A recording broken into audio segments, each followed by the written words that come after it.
So is that okay? So we will meet here on Friday, all right? So homework 2 will be due also on Friday. Okay, don't forget. Okay, if you need help, I do have office hours Friday morning. Okay, you're welcome to go there. And if it doesn't work for you, just send me email. And I'm free Tuesday and Thursday. I schedule other things if I don't have extra office hour. But in principle, I'll be available if you need me. Okay, just let me know. Just speak up. All right. Okay.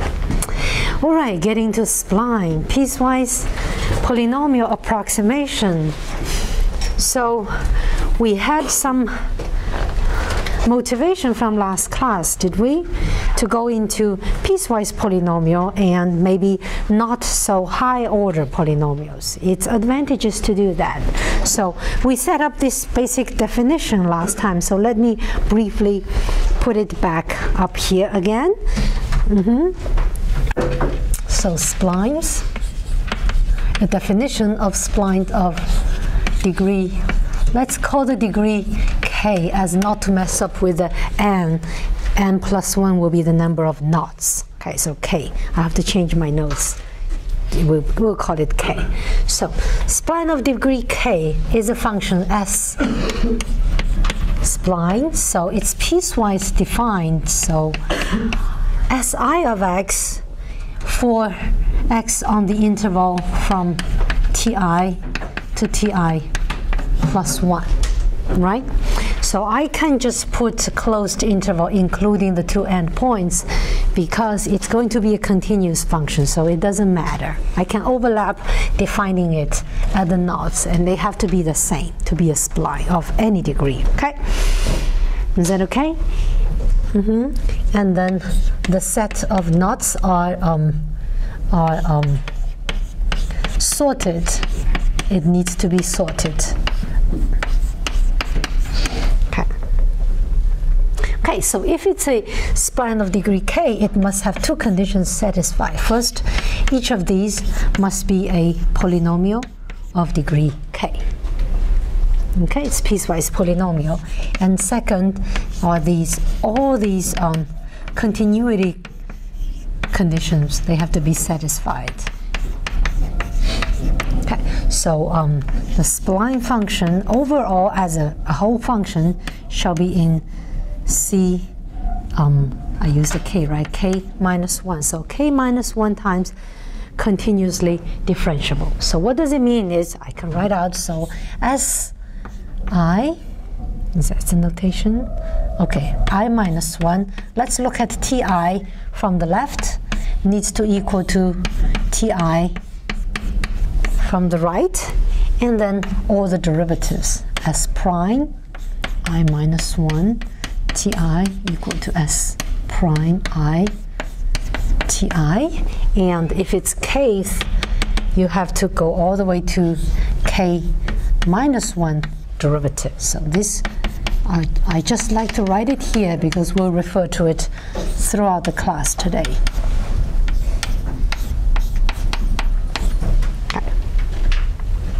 Okay, so let's throw in some terminology.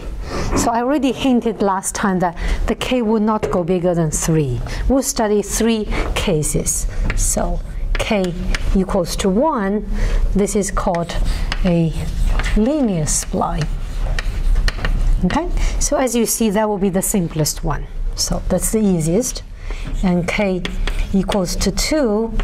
Well, you are using piecewise quadratic polynomial. So this is called quadratic splines. Okay, so that in principle that's the second simplest, right? Okay, and for some reason which we will talk about later, actually this is not very popular, so not much used because it doesn't have some desired property. And k equals to 3 will be cubic spline. Okay, so this we will be focusing on that. We'll go through details of constructions and talk about properties, and in some sense that's the optimal choice. Okay, then you don't go beyond it. So now, before we get into any real constructions of finding splines for data, let's consolidate this piece of information, this definition. So what I will be doing now will be, I will write out some piecewise polynomial functions, and we go and check if they are splines, okay? Just to get very solid understanding of that definition, okay? So some examples. So I'll give you a function and ask you to check if it's a linear spline.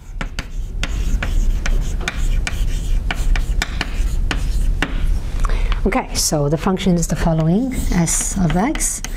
It has 3 pieces defined on each interval. So first is x for, let me write it in a simpler way. X between -1 and 0, and here's 1 minus x, let's say between 0 and 1. Now I'm not including the equal sign here because I don't know if it's continuous or not, right? So I can't define, otherwise it will be over-defined. So let's not do that. So 2x minus 2 for x lies between 1 and 2. Okay, so can you check if this is a linear spline? Okay, so what do we have to do? Any suggestions? Based on what we have learned so far, if you're facing a problem like this, how would you solve it? You check the continuity conditions. Okay. Oh, what about the first one? You don't want to check that? You basically have to go to the definition and see if everything's satisfied, right? Mm-hmm. So basically 2 things. One is if they are piecewise linear polynomials, that's easy to see, and if there's continuity. So higher order spline, you have to check more things, right? Lower order, less. Great. So let's see the first one. Are each of these SIs of x a polynomial in the class of polynomial of degree 1? Are they okay? Linear function, linear. Is that right? So that's obvious, so that's checked. And now we need to check continuity. Continuity is, okay, I forgot to write. Actually, these are only for the inner knots. So here you have to say that I is from 1, 2 to n minus 1. The inner knots, right? You don't go outside. Okay, so what are the inner knots for this problem? What points do I need to check continuity? X equal to 0. -1 is the boundary, right? 0 is the end of this one, the beginning of that one. It's an inner knot. What's another one? 1 is also an inner knot. Is that clear? So you have to know where to check, what you need to check. Write that down, and then you go and check it. So at x equals to 0, what do I need to check? I need to check the s value of 0 approaching from the left, and I need to check the s value at 0 approaching from the right. Are we familiar with this notation? That's the left limit of this function, and this is the right limit. Right. So to check that, you look at the values less than 0 and approach it, meaning you using this one to evaluate. So what do we get? Put x equal to 0, right? And then for the second on the right, you would use this expression and set x to be 0, right? So you get 1 minus 0, which is 1. Do I need to continue? Nope, it's discontinuous at that point. So is it a linear spline? Nope, not a linear spline.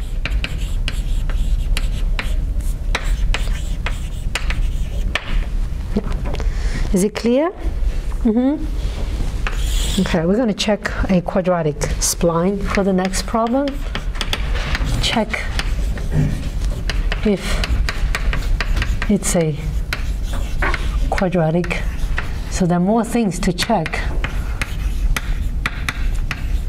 until something doesn't work, or you might have to go through the whole thing because it might just be a quadratic spline. So let's see, x squared negative 10 less than x less than 0, negative x squared, 0, 1, 1 minus 2x. Let's put it 1 and 2. Okay, so again, going through the definition, checking all the conditions. So now it might be useful because it's quadratic. We're going to check. In the end, you know, you're going to differentiate all these and check the left and right. It might be convenient that I call this S0, S1, S2. Then I can write S0 prime. Is it okay? I'm going to call these, okay? So I'm going to call these by name. So this one will be S0 is x squared, and the second one is S1. That's negative x squared, and the third one is S2, which will be 1 minus 2x. Okay, so we have some names. Okay, so now let's check the conditions. So the first one, I need to check if all these SIs are a polynomial, are quadratic polynomials. Are they? Well, I know you think that's okay, that's okay. Are you bothered by this guy? It's a polynomial of degree 1 is a subclass of a polynomial of degree 2. Is that right? So it's okay.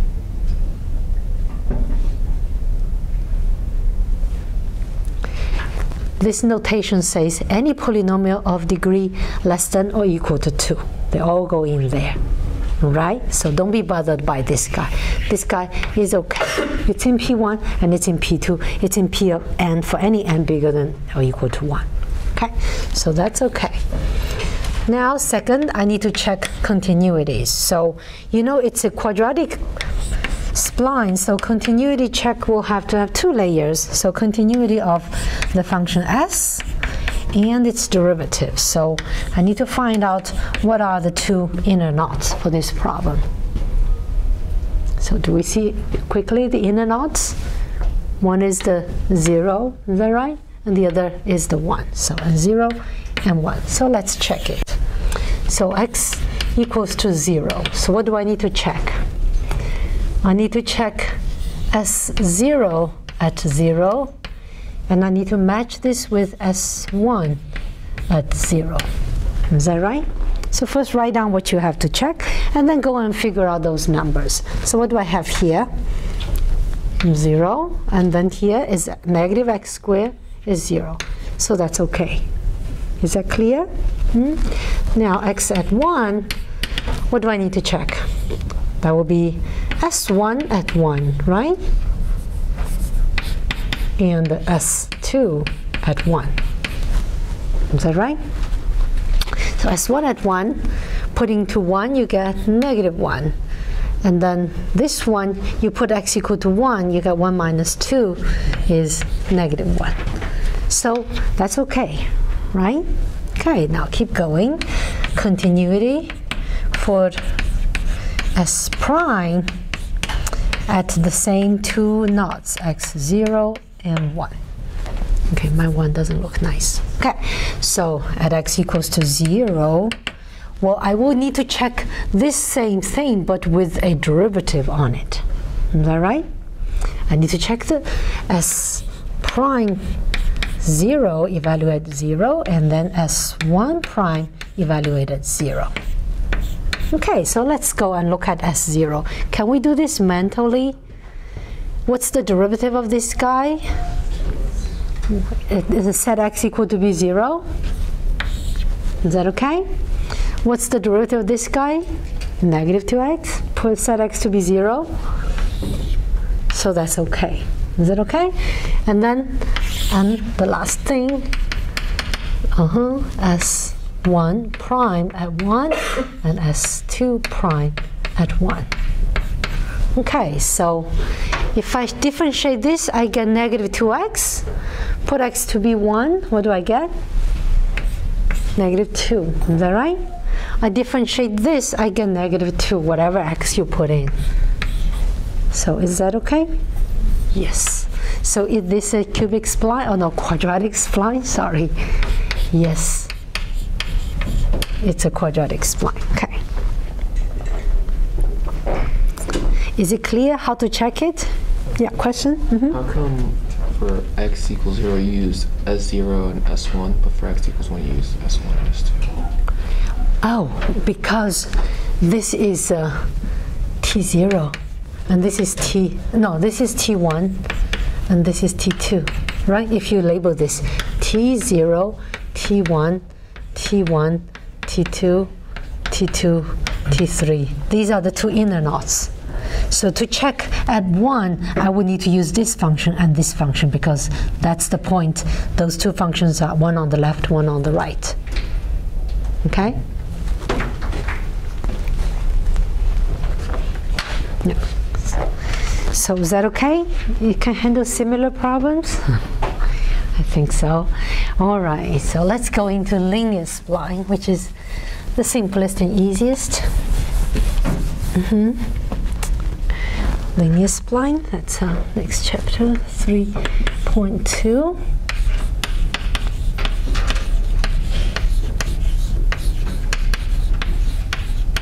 Okay, so think of the definition of a linear spline, interpolating a set of data points. What does it actually require the spline to do? First of all, it has to interpolate your data points, right? And consider between two neighboring data points, and you want to fit in a linear polynomial that interpolates. Is that clear? So I'm gonna just illustrate with a kind of a graphic interpretation. So let's say I throw in a couple of knots.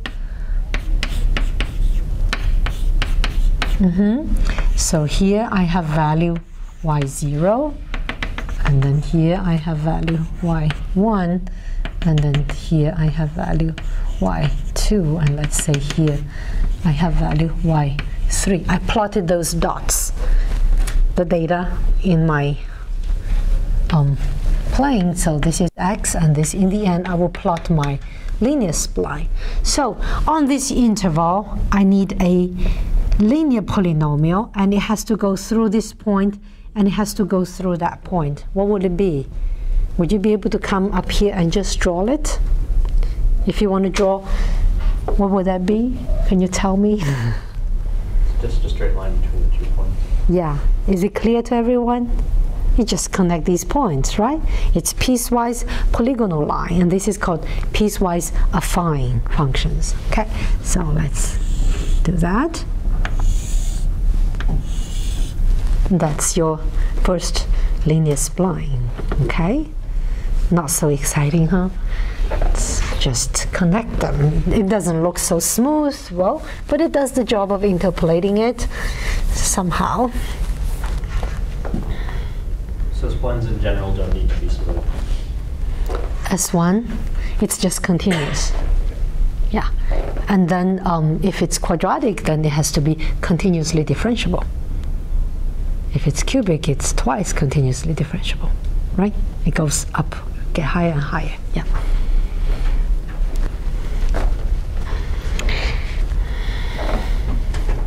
Okay, so let's try to set this up. So what are the requirements for this? What do we know? We know that your spline S at Ti must equal to Yi, right? For all the knots. So consider on an interval from Ti to Ti plus 1, say that I want to write out the expression of that piece. So Si, what is Si? How do you write it out? Well, it's very, I mean, just draw the graph, it's very simple. So this is Ti plus 1, and then the value here is Yi, and the value here is Yi plus 1, right? And you know it's just a straight line in between. So can you write out the equation for that line? Are we okay? Equation for a straight line. What's your favorite form? Point slope? We like that one? Or Lagrange form? Newton form? we have fancier tools. Let's write the point slope one, and later we'll need the Lagrange form. Anyway, okay, we'll get into that. Okay, point slope. Okay, let's choose the point TIYI as the point. So your S of x will equal to SI of x on that interval.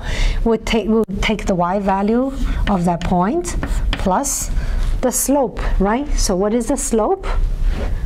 Isn't the distance in y divided by the distance in x, right? So the slope will be yi plus 1 minus yi of ti plus 1 minus ti times how far away you are from that point. Is that right? X minus ti.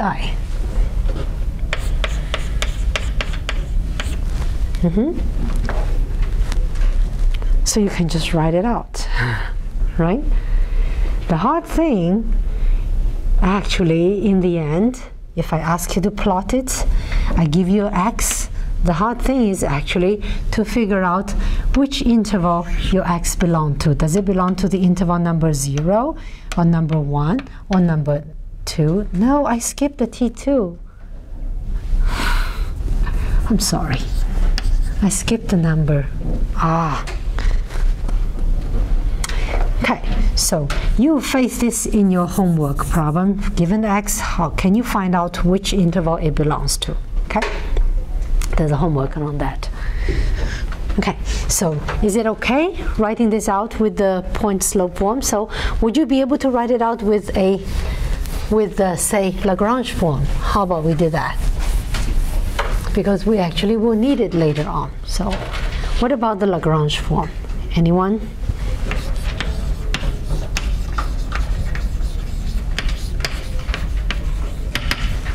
So S of x, SI of x will equal to, so you just have to figure out two cardinal functions, isn't it? So yi will be multiplied by the cardinal function. So the cardinal function is only for 2 points here. It's for a linear situation, right? So what is the cardinal function at ti? It will be x minus the other point, right? Ti plus 1 over, change x into the point ti minus ti plus 1. Is that right? That's the cardinal function at that. And then at I plus 1, what's the cardinal function here? It's a function that is 1 here and that is 0 here. It's just one with slope 1. Right? So, no, not slope 1, from 0 to 1, okay? So that will be x minus not ti plus 1, but the other point, ti, right? And then in the denominator, you copy this, but change x into ti plus 1. Is that right? That will be the Lagrange form. It's the same. If you open these up, and then you compare, these are the same. Two same polynomials, because we know the uniqueness. Okay. Is that okay? Okay. So there's not much to be said. I want to say a few words on accuracy of linear spline approximation. So you have a function and you approximate it with linear spline. What is the arrow? Okay. So I have all these knots. I have to introduce some notation called the grid size. So h will equal to, so you can think if two neighboring knots are very far away from each other, in this example, let's say from T1 to T2, the distance is pretty large. I bet in the middle here, it's not very accurate. Right? And when they are very close, and then on that interval, it's accurate. You can think, let's pretend I have a f function like this. It comes up, and it goes down, and it bends. So probably here the arrow is the biggest, probably, okay? But you don't know how f bends in between. So let's introduce this thing. This thing is the distance between two neighboring knots, right? Ti plus 1 minus ti is how far away they are. And I go through all of it, and I find out the biggest one, the max over all i's. Okay, is it clear? That's your grid size. Okay, the smaller this h is, the more accurate it will be. Okay, and then okay, so I pretend I have a function f of x. It's being interpolated by the spline. Be given. And then let Sx a linear spline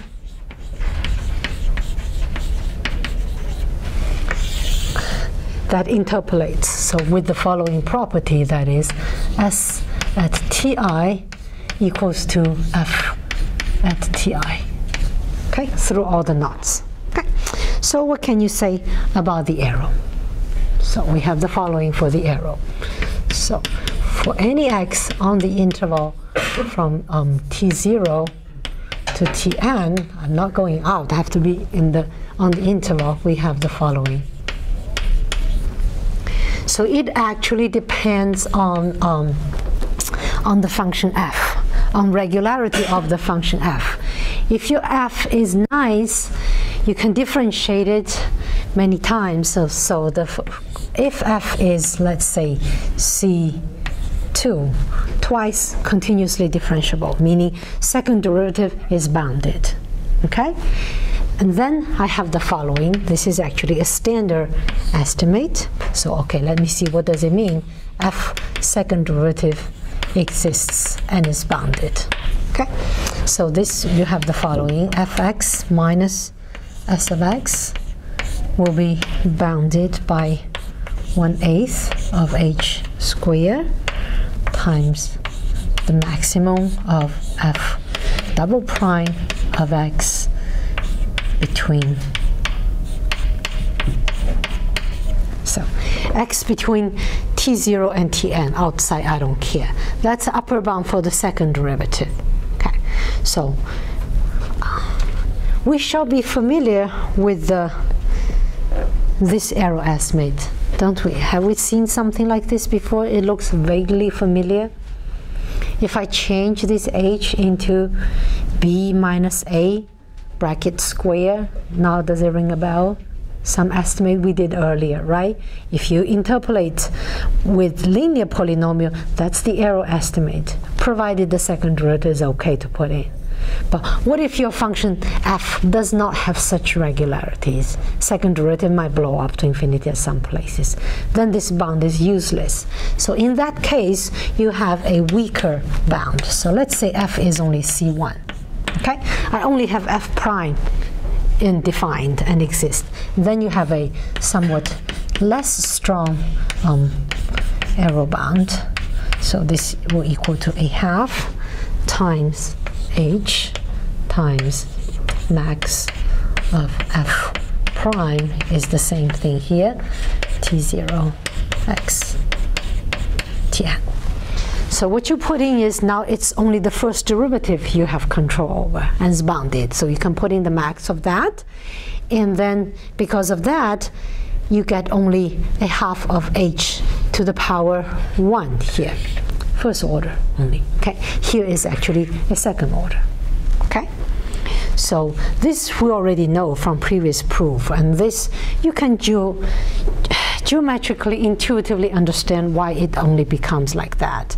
If f prime is the only thing you can bound. Yeah, okay, I do not plan to go through this interval. So if you don't have control over second derivative, which means your function can suddenly bend very sharply, right? So you can think like this. From here to here, you're interpolating with a linear function, and that's your spline, and your actual function, how fast it can bend the second derivative, you don't have a bound. So your actual function might be getting away from it, and then it could bend really, really fast with a very sharp kink, right? So what you will have the first the distance of the first derivative, and if it interpolates at that point, so the best you can have is a half times how big this distance is. the maximum between this and the maximum between this. All right? Something like that, okay? Which we are not equipped to do a rigorous proof for that yet, so we accept it, okay? So this one is standard, okay, so that one we know. So here is actually another criticism of using a very higher order polynomial to approximate a function. If your function doesn't have that many times continuous derivative in it, all these error estimates are useless. You have to redesign something else, right? Okay. All right, so that's for linear spline, and the next one I'm going to skip. Let's write it out. Quadratic splines. Okay, so it's in my lecture notes. If you're interested, you can go and read it. It's not really hard. And it's not very much used in practice for reasons we'll talk about later. So I'm going to skip it. All right, you can read it if you want. So we'll be focusing on cubic spline. So let's start a little bit on that.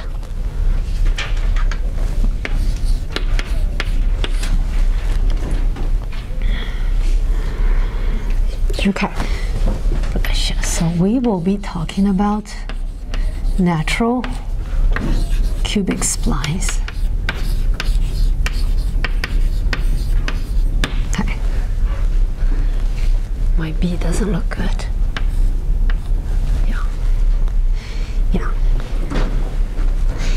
Yeah, don't you think it's funny, these names they come up with to call these things? I mean, I had lunch with my colleagues today and we were just discussing why they call these things. You guys have taken 250, 251. They call these functions with 0 on the right-hand side homogeneous. And you put something on the right-hand side, it's non-homogeneous. What does it mean, homogeneous? And in matrix, you call eigenvalues, eigenvectors. What does it mean? What is a eigen? What does this term eigen mean? Anybody knows?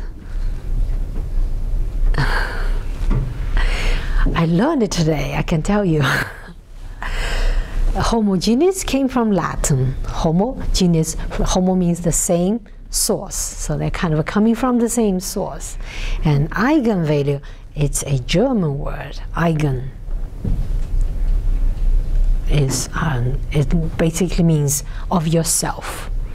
Kind of a same in a similar way. Okay, and now the spline. I didn't check out why it's called spline, where it came from. Somebody, different people with different nationalities study these problems, and then the first one got its name on it, and we just have to brace all these different terminologies, right? And now a term called natural. You'll be wondering, how can a spline be natural? How can a spline be unnatural? I'll tell you. So we'll be talking about a particular type of cubic spline, okay? Cubic spline, the definition is there with k equals to 3, but you soon seen that that is not enough, and you need additional conditions to nail down your spline. And there are different ways of doing it, and the way we'll be doing it is the way people call the natural way, okay? Okay, so think of you have a cubic spline, so Si, each of these shall be a cubic polynomial. So for each piece of cubic polynomial, how many coefficients do I have to throw in to nail it down? For a cubic polynomial, I need cubic polynomials, polynomial degree 3, right? How many parameters do I need to get to nail it down? Add 1 on it, is that right? So is it okay I use this notation A, B, C, D? Well, later on we actually don't use it. I call this first one AI, and the second coefficient BI, and the third coefficient CI, and the last coefficient DI. Okay, I only needed to count how many. So on each interval, 0, 1 to n minus 1. So how many intervals totally do I have? N interval, is that right? And on each interval I need 4 parameters. So total number of unknown, what would that be?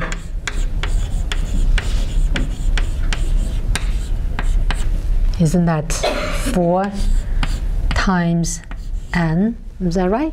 On each interval, I need to figure out 4 coefficients. Okay, so let's set up equations and see that how many equations can I find? Are they enough to nail down all these unknowns? Okay, so let me start right over here.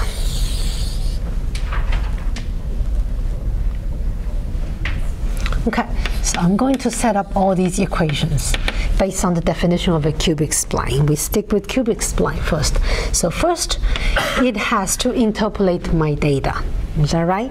So on an interval for SI from TI to TI plus 1, on the left and on the right, it has to interpolate the data. So looking at on the left, SI at TI, it must equal to YI. That's my data.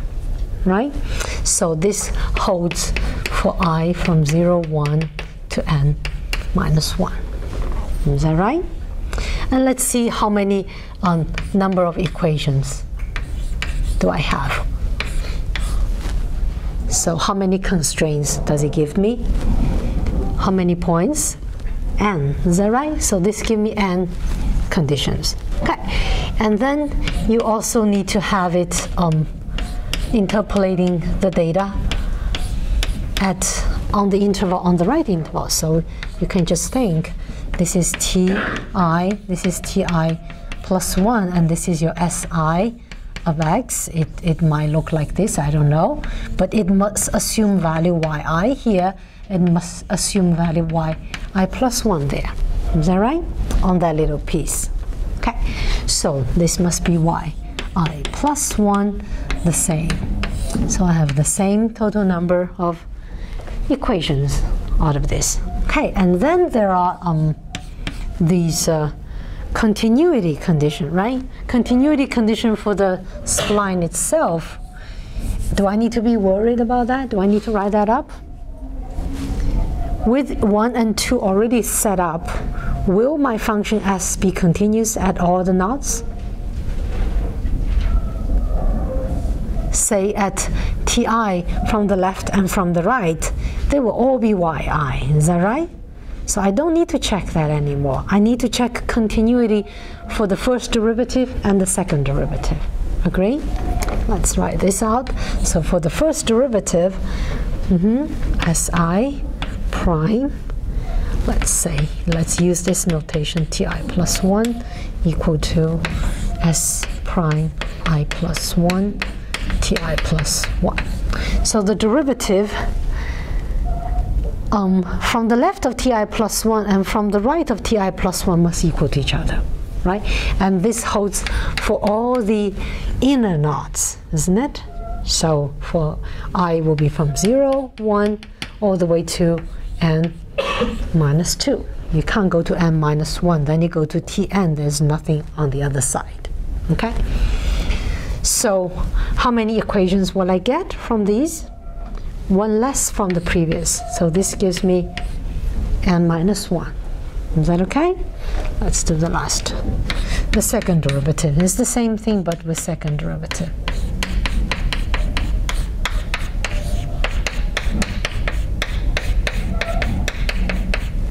Okay, I wrote the whole thing out, and it's the same. So I see I have n minus 1 equations out of it. So how many equations do I have now total? n minus 1, n minus 1. So I have 4n minus 2. Is that right? But I have 4n unknowns, so I lack 2 equations, don't I? I need 2 more conditions, so this problem will be well defined and we'll have a unique solution. So these are your free choice. Okay? There are different ways of choosing these last 2 conditions. So I want to specify here is actually a free choice. In practice, other conditions have been used. Okay, we're going to impose this specific condition here. That is, the second derivative of my spline at the boundary must be 0. Okay, and if you impose those two conditions, then your spline is called a natural cubic spline. So the name natural refers to this choice. Is that clear? So now you have n equations, you have n unknown, and you can, in principle, construct it and find unique solution if the solution is unique.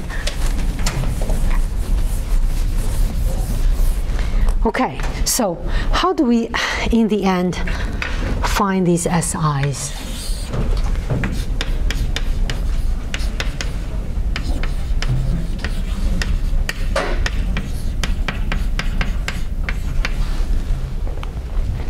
So in principle, you know, I have this expression, I have 4 unknowns, and then I can set up 4n equations, right? It will be a huge system of linear equations, and I can solve it. I just give it to MATLAB. In principle, you can do that, but that's not the most efficient way. It will involve a huge system. Say you have 20 knots, this will be a 80 times 80, right? So it's really huge. So in practice, that's not what is being done. So what's been done is the following. So we make some observation. Let's do some observation first. It's kind of going the other way around. So if I know SI is in fancy P3, polynomial of degree 3, we always make this observation. If I differentiate it once, the polynomial loses 1 power. That becomes a quadratic polynomial, right? And if I differentiate it one more time, then each of them will be a linear polynomial. Agree? And then if you put all these linear polynomials together and then look at the spline function, the cubic spline twice differentiated, this is a continuous function because S is twice continuously differentiable. So, and this will be piecewise linear, right? So this actually gives you, in the end, a linear spline. Is that right? So in practice, how this is done is actually the way back. We would start from the second derivative of it, okay, and then integrate it twice to go back to recover the S. Okay, so let me give you this little procedure. You do like this. You start with the S double prime of X. Use the fact that this is a linear spline. Okay, and then what do you do? Well, integrate twice, and then to recover S sub X, and actually piecewise on each of them, SI, or each of them you can go. Yeah.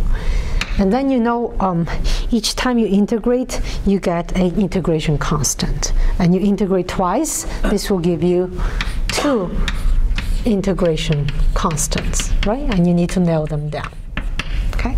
And then there are various tricks along the way to make it as efficient as possible.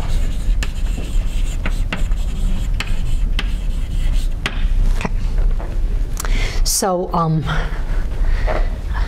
I would just set it up a little bit, and the derivation takes a whole class, or maybe longer, I don't know.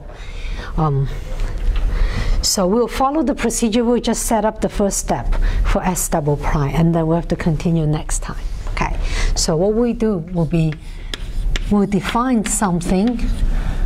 We call them ZI as the following. So what are these ZIs?